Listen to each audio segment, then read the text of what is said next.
They're among the last air passengers to touch down on Canadian soil directly from India or Pakistan for at least the next month. Lucky. I'm going to Exchange Hotel Vancouver for my 3-day hotel quarantine. Yeah, I'm going to isolate. How long for? 14 days.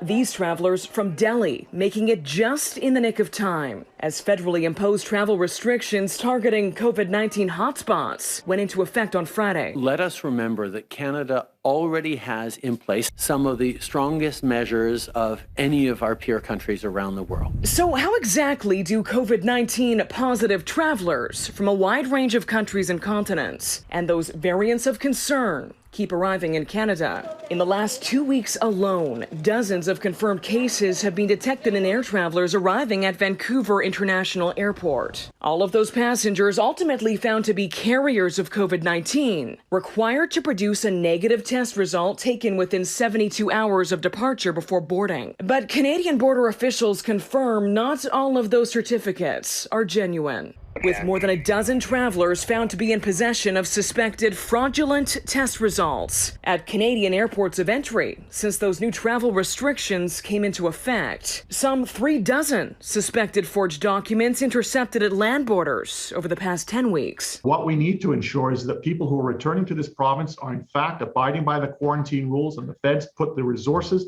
and the enforcement necessary to ensure that that continues to take place. It's impossible to know how many fraudulent documents could be making their way here from international destinations.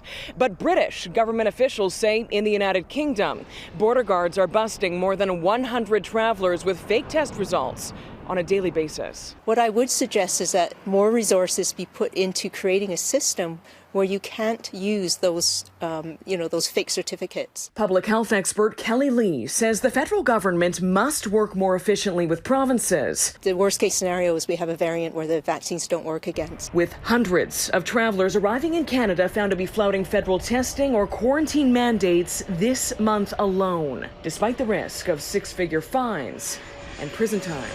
Sarah Macdonald, Global News.